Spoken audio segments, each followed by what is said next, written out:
말씀은 베드로전서 2장 말씀입니다.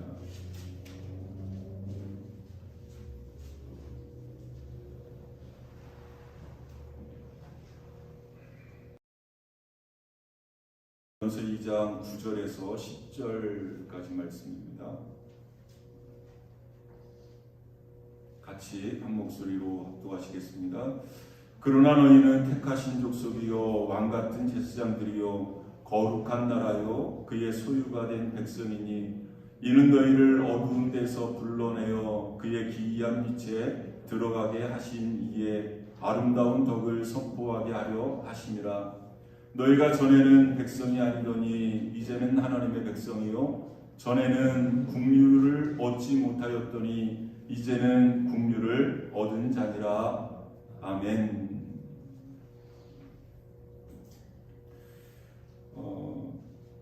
우리가 신앙생활을 하면서 한 번쯤은 아마 이런 자문을 스스로에게 질문을 해보시지 않으셨을까라고 생각이 되어집니다. 그것은 나는 누구인가?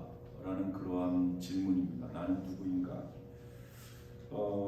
이 질문에 대한 답변은 예수님이 제자들에게 너희는 나를 누구라고 하느냐? 라는 이 질문을 하시고 그 답변을 굉장히 중요시 하셨습니다. 이 베드로가 드리십니다. 어떻게 보면 이 정답을 예수님에게 말씀하셨을 때 예수님이 너무나 기뻐하셨습니다. 그리고 그것을 깨닫게 하는 육체가 아니라 인간이 아니라 성령께서 그것을 깨닫게 해주셨다.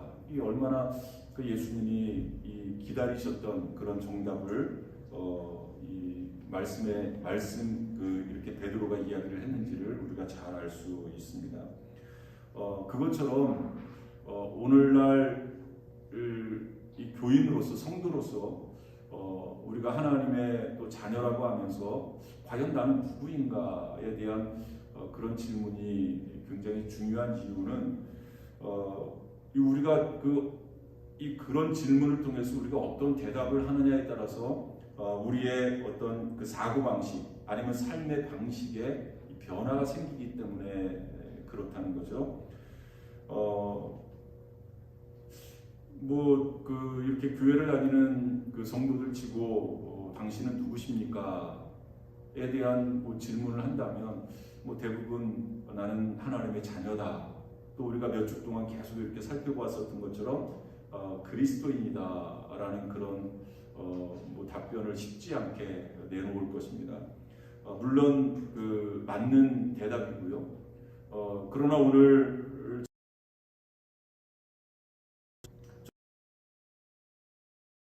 우리가 그리스도인 맞는데, 물론 우리가 하나님의 자녀인 건 맞는데 거기에서 한 걸음 더 나아가서 또 성경이 우리에게 분명히 말씀해주고 있는, 어떻게 보면 우리 그리스도인의 신분이라고 할까요? 그것을 우리에게 말씀해주고 있는 본문이 오늘 이 본문의 말씀입니다. 지금은 이제 그 팬데믹 때문에도 그렇고 또 교회, 한국 교회도 그렇고 미국 교회도 그렇고 좀 성도들도 많이 줄어든 반면 뿐만 아니라 이 교회가 가지고 있는 어떤 그 세상을 향한 영향력 이런 것들도 굉장히 많이 이렇게 감소되어 있는 것이 사실입니다. 왜 그럴까?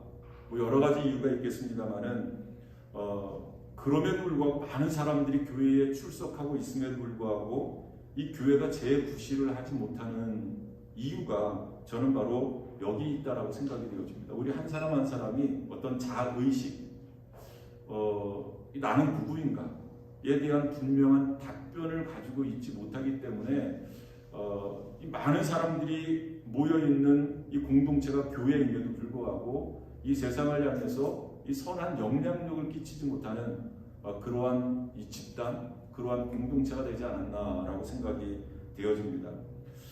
예수를 믿지 않는 사람들은 이 교회를 바라보면서 이 교회는 어떤 종교 의식을 행하는 그러한 집단 정도로만 생각을 합니다. 그 이상도 그 이하도 그렇게 생각을 하지 않는 것 같아요. 그래서 오늘 저는 저와 여러분 오늘 이 말씀을 통해서 우리가 어떤 존재인가, 또 나는 누구인가라고 스스로 자문을 했을 때 나는 이런 존재야 라는 것을 좀 분명하고 또 확신 있게 확실하게 대답할 수 있는 그런 기회로 삼으실 수 있기를 바랍니다. 뭐 이미 우리가 성경에서 이 본문에서 읽었었던 것처럼 이 성경 말씀은 저와 여러분들을 왕 같은 제사장들이다, 왕 같은 존귀한 이 직분을 가지고 있는 제사장들이다 라고 분명히 우리에게 말씀하고 있습니다. 여러분, 제사장, 이것을 단순히 어떤 개념적으로 할 수 있는 그런 직분은 아닙니다. 이 구약 시대의 제사장들은 특별히 하나님께 선택받은 그러한 사람들이었습니다. 그 이스라엘의 12지파, 그리고 그 12지파 중에 레위 지파 중에서 아론의 집안 사람들, 이 아론 후손들, 이 하나님 보시기에 가장 좋은 아들들, 그 아들들을 그러니까 이 제사장이야말로 이스라엘의 엘리트 집단이라고 할 수가 있겠고요. 뿐만 아니라 가장 거룩한 이 존재들이라고 할 수가 있겠습니다. 그들은 일생 동안 성전을 섬기면서 성전에서 살았습니다. 그리고 이 성전을 이렇게 보살피고 또 백성들을 섬기고 그러면서 하나님께 예배하고 그런 헌신을 통해서 이 헌신할 수 있도록 어떤 특권을 부여받은 그러한 계급이라고 할 수가 있겠습니다. 이렇게 특별한 사람에게 주어지던 이 직분, 이 제사장의 직분이 이 신약 시대에 와서는 그것이 누구에게 넘어왔느냐? 여러분, 이 베드로전서 2장 5절의 말씀을 보니까 아주 분명하게, 애매모호하게 이렇게 선이 불분명한 것이 아니라 아주 분명하게 선을 그어서 말씀하고 있는 내용이 그 베드로전서 2장 5절 말씀에 나와 있습니다. 너희도 산돌같이 신령한 집으로 세워지고 예수 그리스도로 말미암아 하나님이 기쁘시게 받으실 신령한 제사를 드릴 거룩한 제사장이 될지니라. 저와 여러분들을 가리켜서 말씀하고 있는 그러한 내용의 말씀입니다. 그리고 오늘 본문의 말씀을 보면 그러나 너희는 택하신 족속이요 왕같은 제사장들이요 거룩한 나라요 그의 소유가 된 백성이니 라고 말씀하고 있어요. 왕같은 제사장들이다. 너희가 라고 말씀하고 있어요. 여러분, 여기서 이 너희가 라는 이 사람들은 누구를 가리키냐면 이 사도 베드로가 그때 당시에 누구를 대상으로 이 편지를 쓰고 있냐면 이 본도, 그리고 갈라디아 사람, 그리고 갑바도기아 사람, 그리고 아시아에 있는 사람, 또 비두니아에 있는 그 사람들에게 이 편지를 쓴 겁니다. 이 너희들은 바로 왕 같은 제사장들이다. 이스라엘 사람들만이 아니라, 그리고 이스라엘 백성들 중에 레위 지파, 그리고 레위 지파 중에 아론의 후손들만 제사장들이 아니라 바로 너희들, 이방인들 아닙니까? 이방인들 중에서 예수 그리스도를 영접한 그리스도인들, 너희들이 바로 제사장들이다. 그리고 오늘날 저와 여러분들, 어떻게 보면 평범한 그리스도인들, 예수 그리스도를 영접하고 하나님의 자녀가 된 모든 그리스도인들 다 왕같은 제사장들이다 라고 그렇게 말씀을 하고 있는 겁니다. 이 하나님께서는 구약시대의 특별한 제사장의 신분을 우리에게 그대로 넘겨주셨습니다. 그리고 그것을 베드로를 통해서 우리에게 다시 한번 확인시켜 주시는 말씀이 오늘 이 본문의 말씀이라고 할 수가 있겠습니다. 그런데 사실은 이 말씀은 신약시대의 베드로, 이 예수님의 제자였었던 베드로를 통해서 하셨던 말씀이기도 합니다만은 이미 예수님이 오시기 800년 전에 그 이사야 선지자를 여러분 말씀 보면 이런 말씀이 있습니다. 오직 너희는 여호와의 제사장이라 일컬음을 받을 것이라 라고 말씀하고 있어요. 오직 너희는 여호와의 제사장이라 라고 말씀하고 있는 겁니다. 이미 하나님의 택한 백성들, 하나님의 자녀들은 여호와의 제사장이라 일컬음을 받을 것이다 라고 예언되어져 있습니다. 뿐만 아니라 하나님께서는 사도 요한, 이 요한계시록을 기록한 이 요한에게 하나님께서 계시를 통해서 주시면서 이 교회가 장차 하나님의 그 나라에서 살게 된 모든 백성들, 그러니까 구원받은 백성들입니다. 하나님의 자녀들입니다. 우리가 흔히 이야기하는 그리스도인들입니다. 그 사람들에게 제사장이 될 것을 약속해 주셨습니다. 여러분 요한계시록 1장 6절 말씀을 보면 그의 아버지 하나님을 위하여 우리를 나라와 제사장으로 삼으신 그에게 영광과 능력이 세세토록 있기를 원하노라 라고 말씀하고 있습니다. 여러분 이 모든 말씀을 통해서 보면 이 신약시대를 사는 모든 성도들은 바로 제사장들이다. 마치 구약시대의 레위지파 중에서 아론의 후손들, 그 아론의 후손들 중에서도 하나님 보시기에 가장 아름다운 그러한 자녀가 제사장이 되어졌던 것처럼 이 신약시대에는 모든 하나님의 자녀들, 모든 성도들, 모든 그리스도인들이 바로 제사장의 신분을 소유한 사람들이다 라고 성경이 말씀하고 있습니다. 그런데 참 안타까운 것은 그 성도들도 성경을 읽으면서 분명히 우리의 신분이 왕같은 제사장이라는 것을 분명히 압니다. 그런데 그것을 인정하려고 하지 않아요. 뿐만 아니라 다 그런 것은 아닙니다만 개중에 이 말씀을 잘못 가르치는 교회도 있습니다. 마치 교회에서 제사장은 이 목사만 제사장인 것처럼 그렇게 잘못 가르치는 교회도 없지 않아 있습니다. 아니면 그 목사의 어떤 그 권위를 이렇게 견고히 하기 위해서 그런 부분도 있고요. 심지어는 구약시대에 이 땅을 유업으로 받지 않았습니다. 다른 지파들은 다 땅을 유업으로 받았습니다만은 이 레위 지파, 특별히 제사장들은 땅을 유업으로 받지 않았습니다. 왜냐하면 하나님이 유업이 친히 되어 주신 겁니다. 하나님. 그러니까 이 제사장들은 땅을 유업으로 받지 않았지만 그 각 지파에서 낸 11조를 가지고 그들은 생활을 했습니다. 그런 것처럼 또 이 목사가 교회에서 이 11조 명목으로 들어오는 이 이렇게 사례비를 받지 않고 그 11조를 또 이렇게 쓰시는 그런 분들도 없지 않아 있습니다. 이 성경에는 맞지 않습니다. 이 성경을 좀 잘못 오해하고 있는 그런 부분이 있습니다. 그러니까 이 어디에서 문제가 생기냐 하면 이 많은 성도들이 이 교회에서 충성을 하지 못했을 때, 이 충성을 하지 못할 때 스스로 이렇게 이 위안을 삼는 겁니다. 나는 평신도인데 뭐 이런 생각을 하는 거예요. 이 사실은 이 성경이 말씀하고 있는 것은 우리가 다 왕같은 제사장들인데 목사만 제사장이고 목사만 어떤 거룩한 직분을 받은 그러한 존재이고 그냥 우리는 평신도라고 생각을 하게 만든다는 데 문제가 있는 겁니다.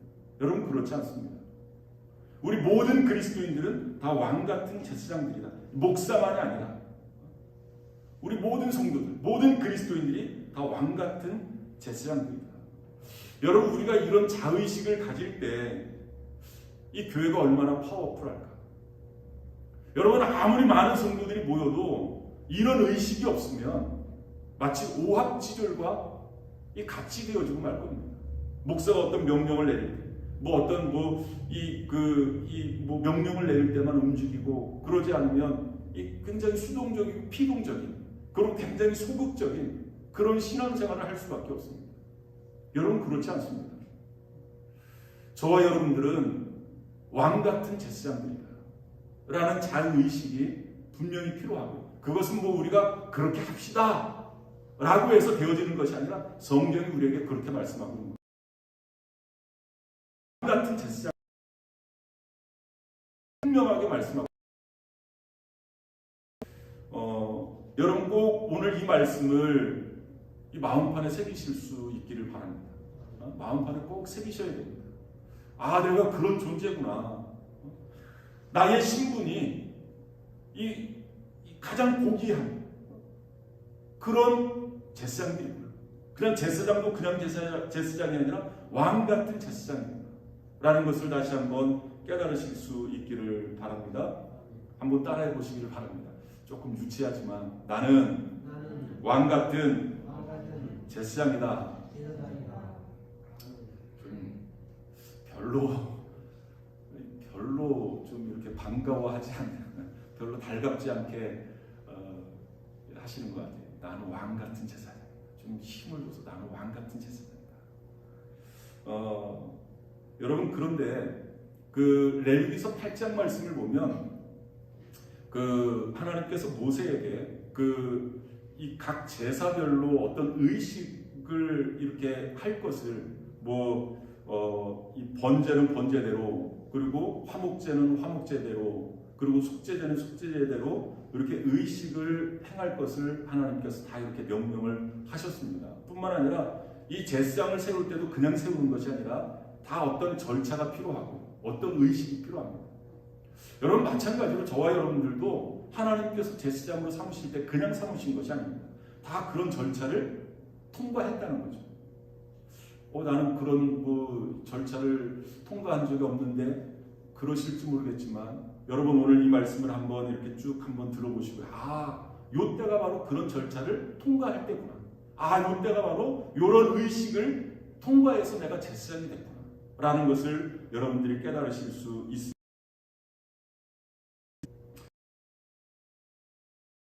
입니다만은 이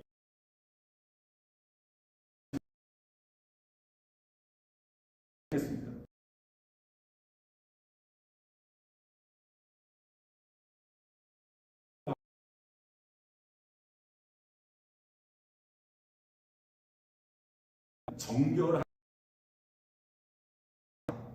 정결한 사람, 거룩한.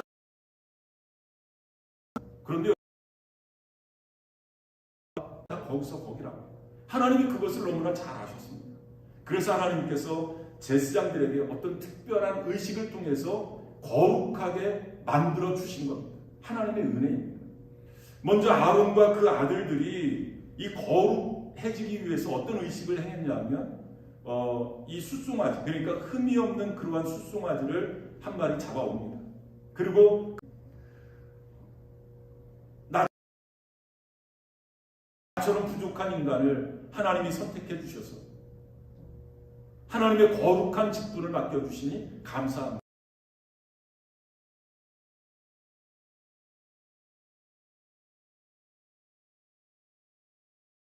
내가 이러한 죄, 또 내가 미처 생각하지 못한 그러한 죄까지 다 그 숫소에다가 전가를 시키는 겁니다.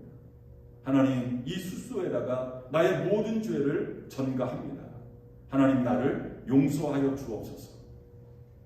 그렇게 기도를 하면 아마 그 아들들도 아멘으로 화답을 했을 것입니다. 그 의식을 통해서 하나님께서 이 아론과 그 후손들을 거룩하게 해주시겠다는 겁니다. 그렇게 인정해 주시겠다는 겁니다. 뿐만 아니라 그렇게 죄를 전가했으면 이제 그 죄인, 이 아론의 죄가, 그리고 그 나머지 제사장들의 죄가 다 이 숫소에게 전가되어진 것 아닙니까? 그러면 이 숫소가 이제 죄인이 된 겁니다. 죄인은 어떻게 해야 됩니까? 죽어야 되는 거예요. 그래서 칼을 들고 그 숫소를 죽입니다. 그리고 가죽을 벗기고, 그리고 이 각을 뜬다. 마치 이렇게 포를 뜨듯이 이 각을 뜨는 겁니다. 내장은 이제 다 끄집어내고 기름은 다 빼내고, 그리고 제단 위에다가 그 숫소를 불살라서 하나님께 제사를 올려드림으로 해서 거룩해지는 겁니다. 그런데 여러분, 우리에게도 이런 절차가 있었다는 거죠. 우리에게. 저와 여러분들이 처음 예수님을 믿었을 때 이 보이지 않는 믿음의 손을 우리 주님께 얹은 겁니다. 예수님께 얹은 거예요. 그리고 하나님 앞에 기도를 하는 겁니다. 하나님, 저는 태중에서도 죄인이었고 태어나서도 죄인이었습니다. 하나님, 저 이러한 죄를 하나님 앞에 지었습니다. 하나님, 이 모든 죄를 이 예수에게 내가 전가합니다. 예수 머리 위에 전가합니다. 하나님, 나의 모든 죄를 예수에게 돌립니다. 나의 죄를 용서하여 주옵소서. 아니, 염치 없이 어떻게 예수님에게 그럴 수 있나? 여러분, 하나님께서 그렇게 하시라는 겁니다. 그리고 예수님이 이 땅에 오신 목적이 바로 우리의 죄를 담당하기 위해서 어린 양으로 이 땅에 그렇게 함으로써 우리는 거룩해질 수 있다는 거예요. 깨끗해질 수 있다는 겁니다. 우리가 그런 의식을 행한 겁니다. 그래서 하나님께서 우리의 그 기도를 들으시고 그래 내가 너를 의인으로 삼아줄게. 내가 너를 의인으로 인정해줄게. 이게 바로 칭의 아닙니까? 여러분 우리가 의인입니까? 어디를 봐서 의인입니까? 여러분 우리가 그렇게 거룩한 존재들입니까? 여러분 그렇지 않거든요. 그럼에도 불구하고 하나님께서 우리의 그런 모습을 보시고 의인으로 인정을 해주시겠다는 겁니다. 이게 바로 칭의의 은혜입니다. 우리가 이런 의식을 행함으로 해서 하나님께서 어떻게 선포를 하셨냐면 여러분 로마서 8장 1절 말씀 보면 이런 말씀이 있습니다. 그러므로 이제 그리스도 예수 안에 있는 자에게는 결코 정죄함이 없나니 라고 말씀하고 있어요. 그리스도 예수 안에 있는 자에게. 그리스도 예수 안에 있는 자들이 어떤 자들입니까? 좀 전에 말씀드렸듯이 믿음의 손을 예수님에게 얹고 나에게 있는 모든 죄를 예수에게 다 돌린 사람, 예수에게 다 전가시킨 사람. 그런 사람들에게는 더 이상 너는 죄이냐 라고 정죄하지 않으시겠다는 겁니다. 그리스도 예수 안에 있는 자에게는 결코 정죄함이 없나니 라고 말씀하고 있어요. 하나님께서 그렇게 인정해 주시겠다는 겁니다. 이 의식을 통해서 저와 여러분들은 제사장이 되어졌다는 거죠. 이 의식을 통해서 이렇게 아론과 그 아들들이 숫송아지의 죄를 전가하고 그리고 그 숫송아지를 잡아서 이제 하나님 앞에 제물로 바쳤습니다. 그런데 여러분 인간이 그렇게 한번 죄 용서함을 받았다고 해서 죄를 안 짓습니까? 인간의 연약함을 하나님이 아시는 겁니다. 그래서 하나님께서 또 하나의 길을 열어놓으셨습니다. 그것이 어떤 의식이냐면 이 제사장들이 그렇게 이 속죄의 그 의식을 행한 다음에 물로 자기 몸을 깨끗이 씻는 겁니다. 목욕을 하는 거죠. 목욕을 깨끗이 하는 겁니다. 그러면서 자기의 죄를 또 한 번 이렇게 씻는 겁니다. 아마 이렇게 송아지를 잡으면서 피도 묻을 수 있고요. 그리고 여러 가지 이제 의식을 행하면서 먼지도 묻을 수도 있고 그러지 않습니까? 그것을 이제 물로 깨끗이 씻어내는 겁니다. 마찬가지로 우리가 믿음으로써 예수 그리스도를 영접하면서 우리는 거룩한 의인이 되어졌습니다. 그런데 여러분 우리가 한번 예수 그리스도의 보혈로 깨끗함을 받았다고 해서 우리가 그 이후에 죄를 짓지 않습니까? 우리는 연약한 존재이기 때문에 또 죄를 지을 수밖에 없습니다. 물론 그것을 정당화시키는 것은 아닙니다. 우리는 연약하기 때문에 죄를 지을 수밖에 없어요. 여러분 이것이 정당화되어질 수는 없습니다. 그럼에도 불구하고 하나님께서 또 다른 길을 열어놓으신 겁니다. 여러분 요한일서 2장 1절 말씀 보면 이런 말씀이 있습니다. 만일 누가 죄를 범하여도 아버지 앞에서 우리에게 대언자가 있으니 곧 의로우신 예수 그리스도시라 라고 말씀하고 있어요. 여러분 하나님께서는 더 이상 우리에게 죄를 범하지 않으시기를 원하십니다. 그럼에도 불구하고 우리가 연약한 존재이기 때문에 죄를 범할 수밖에 없다는 거죠. 그래서 하나님께서 또 다른 길을 열어놓으신 겁니다. 그 길이 어떤 길입니까? 우리를 대신해서 아버지 앞에서 우리를 변호해 주실 대언자가 있으시다는 거예요. 그분이 누구십니까? 바로 예수 그리스도십니다. 예수 그리스도가 우리를 대신해서 변호해 주신다. 하나님께 우리가 예수님께 이 가면 마치 물로 아론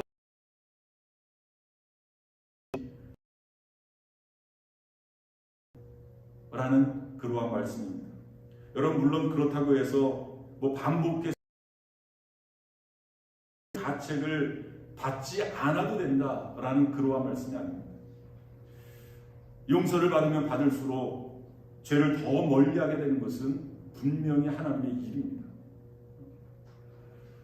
반면에 용서를 받았다고 해서 죄를 지어도 또 용서받으면 됩니까? 죄를 지어도 또 하나님 앞에 회개하면 됩니까? 하면서 점점 더 죄를 잘 짓게 되어지는 것은 마귀의 역사입니다. 여러분 잘 분별하실 수 있기를 바랍니다. 물론 우리가 하나님의 자녀가 됐음에도 불구하고 연약하기 때문에 죄를 지을 수밖에 없습니다. 다시 한번 말씀드립니다. 이것을 정당화시킬 수는 없습니다만 연약한 존재이기 때문에 그렇습니다. 그러면 정말로 죄송한 마음으로 하나님 앞에 나가서 은혜를 구하면 우리의 죄를 용서해 주십니다. 그러면서 점점 우리는 죄로부터 멀어진 삶을 살아야 된다는 거죠. 이런 의식을 통해서 저와 여러분들은 제사장이 되어진 겁니다. 이제 이런 목욕 의식이 끝나면 그 아론과 그 아들들에게 예복을 입혀주었습니다. 그 제사장들이 입는 옷을 에봇이라고 이야기를 하는데요. 이 목욕을 깨끗이 한 다음에 속옷을 입고 그리고 에봇을 입습니다. 그리고 허리띠를 띠고 그 다음에 이 가슴에는 흉배를 붙이고 그리고 머리에는 이 면류관 관을 쓰게 되어집니다. 하나님께서는 저와 여러분들에게도 이런 예복을 입혀주셨어요. 여러분 그 이사야서 61장 10절 말씀 보면 이런 말씀이 있습니다. 그가 구원의 옷을 내게 입히시며 공의의 겉옷을 내게 더하심이 신랑이 사모를 쓰며 신부가 자기 보석으로 단장함 같게 하셨습니다. 라고 말씀하고 있어요. 하나님께서 우리에게 구원의 옷을 입혀주셨다. 여러분 이것은 보이지 않는 예수 그리스도의 의의 옷이다 라고 신약성경이 우리에게 말씀하고 있지 않습니까? 눈에 보이지는 않습니다. 그런데 우리가 예수 그리스도를 구주로 영접한 이후에 하나님께서 우리에게 지금 현재 우리 눈에는 보이지 않습니다. 아마 이 영광스럽고 찬란한 이 옷을 들어갈 때 비로소 우리의 눈에 보여질 것입니다. 그때 참 우리가 입고 있었던 이 옷이 이렇게 아름답고 찬란한 옷이었구나. 이제 그때 깨닫게 되어질 것입니다. 여러분 비록 이 세상에서는 우리가 초라한 옷을 입고 또 가난하고 누추하게 살았다 할지라도 하나님께서는 저와 여러분들에게 이렇게 아름답게 입혀진 신부처럼 우리를 보아주신다. 우리를 보아주신다. 이 의의 옷을 입은 저와 여러분들은 이제 제사장이 된 겁니다. 제사장. 여러분 이것으로 의식이 끝나는 것이 아니라 이렇게 에봇을 입었으면 예복을 입었으면 그 다음에 행해지는 것이 어떤 의식이냐면 이제 이 제사장들에게 기름을 붓습니다. 기름을 부어서 제사장으로 임명을 하는 겁니다. 여러분 이 신약 시대에서 이 기름이라는 것은 성령을 의미합니다. 여러분 요한일서 2장 27절 말씀 보면 이런 말씀이 있습니다. 너희 하나니 라고 말씀하고 있어요. 너희는 주께 받은 바 기름 부음이 너희 안에 거한다. 여러분 예수 그리스도를 구주로 영접한 사람, 예수를 믿는 사람은 예외 없이 다 기름 부음을 받았다라고 성경이 분명히 말씀하고 있는 겁니다. 기름 부음 받았다. 다시 말하면 성령이 내 안에 거하신다. 성령의 사람이 되어졌다라는 그러한 의미입니다. 그런데 참 답답한 것은 내가 예수 그리스도를 영접해서 그리스도인이 되어졌는데 하나님의 자녀가 되어졌는데 이 성령 받은 것을 기름 부음 받은 것을 인정하지 않으려고 하는 이 답답함이 있습니다. 많은 성도들이 성령 받았습니까? 그렇게 이야기를 하면 고개를 갸우뚱해요. 나는 성령 받은 적이 없는 것 같아. 이 성령의 사람임에도 불구하고 성령이 내 안에 거하심에도 불구하고 그것을 깨닫지 못하고 그것을 알지 못하고 살아가는 그리스도인들이 얼마나 많은지 모릅니다. 왜 그럴까? 우리는 이 성령 그러면 어떤 이 체험을 통해서만 이 알 수 있는 것을 우리는 이 오해를 하고 있어서 그렇습니다. 우리는 성령 충만 그러면 성령 충만한 사람은 방언을 해야 되고 어떤 귀신을 쫓아내야 되고 어떤 신유의 은사를 행해야 되고 어떤 나타나는 그러한 현상들을 가지고 저 사람 성령 받았어 아니 라고 그런 기준을 가지고 성령을 이해를 하기 때문에 참 답답함이 있는 겁니다. 여러분 성경은 분명히 우리에게 말씀하고 있습니다. 예수 믿는 사람은 예외 없이 기름 부음을 받은 사람들이다. 성령의 사람이다. 성령이 그 안에 계신다 라고 성경이 분명히 말씀하고 있는 겁니다. 여러분 꼭 이 성령이 함께 하신다는 증거를 어떤 체험에서 찾으려고 하지 마시기를 바랍니다. 여러분 성령 충만이라는 것은 성령이 함께 계신다는 것은 물론 뭐 우리가 방언을 말하고 어떤 은사를 행하고 그런 것으로도 나타날 수 있습니다만은 이 성령의 함께 하심의 가장 두드러진 증거는 변화입니다. 그 LA에 사는 어떤 부인이 이 음식점을 낮에는 음식점을 하고 이 밤에는 그 자리에서 했다고 해요. 그 비즈니스를 통해서 아주 큰 돈을 벌었다고 합니다.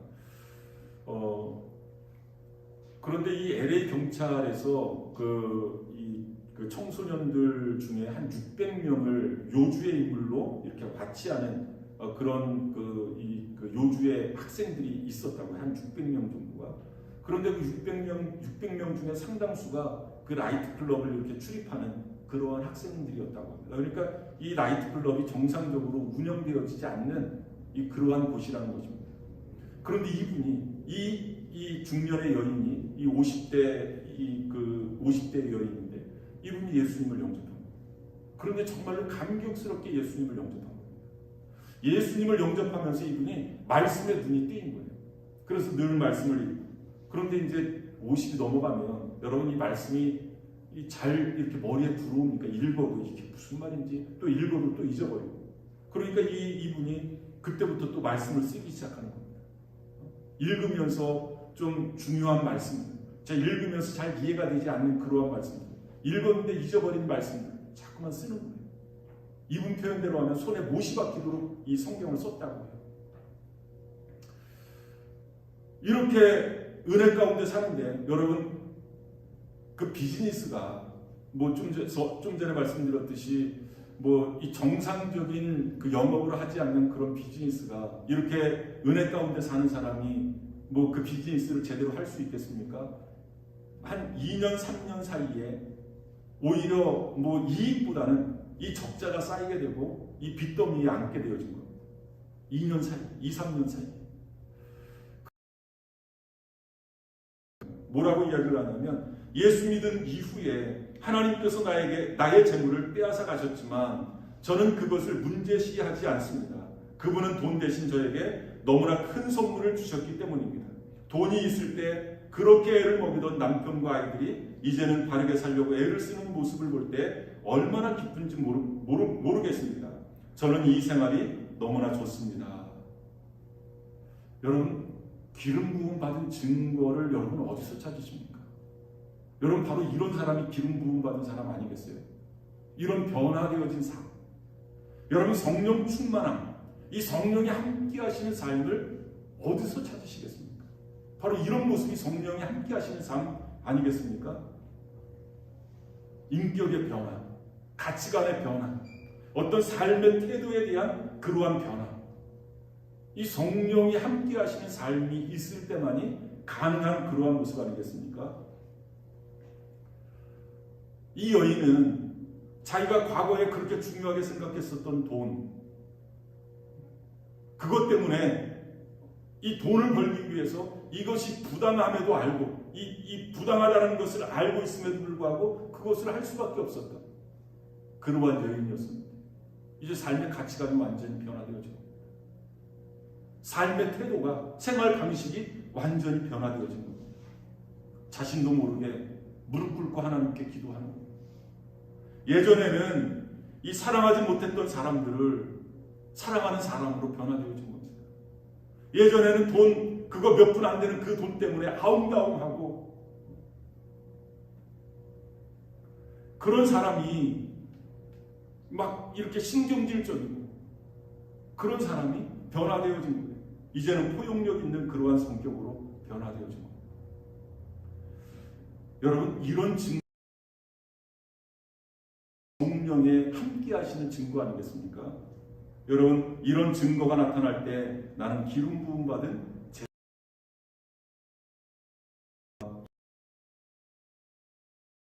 의식, 이제 기름 부음의 의식이 끝났습니다. 그 다음에 어떤 의식을 행하냐? 이 피를 받지 않습니까? 그 피를 이 아론의 오른쪽 깃뿌리, 그리고 이 발가락, 바르는 겁니다. 이 의식은 어떤 의식이냐면 그 피를 바름으로 해서 이 구별되어진 사람이다. 하나님께서 너를 구별했다라는 그러한 의식으로 이 피를 귓불이 오른쪽 엄지손가락 그리고 오른쪽 엄지발가락에 바르는 겁니다. 구별되어진 존재다. 여러분, 저와 여러분에게도 이와 같은 역사가 있었다는 거죠. 하나님께서 저와 여러분들을 세상에서 완전히 구별되어진 존재, 완전히 구별하셨을 뿐만 아니라 우리를 존귀한 존재로 만들어주신 겁니다. 성경은 저와 여러분들을 진주로 표현을 했어요. 진주. 그리고 보배로 표현을 했습니다. 여러분, 마태복음 7장 6절 말씀 한번 보시기를 바랍니다.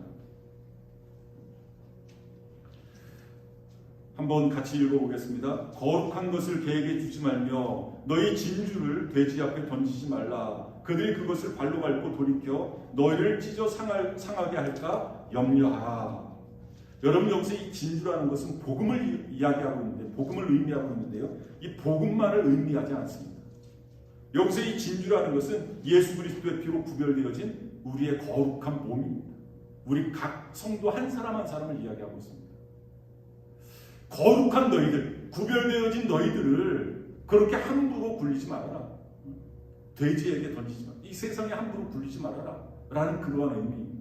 뿐만 아니라 로마서 12장 1절 말씀을 보면 너희 몸을 하나님이 기뻐하시는 거룩한 산 제물로 드리라. 라고 말씀을 하고 있습니다. 거룩한 산 제물. 우리의 거룩한 몸을 세상에서 함부로 더럽혀서는 안 된다. 라고 성경이 말씀하고 있습니다.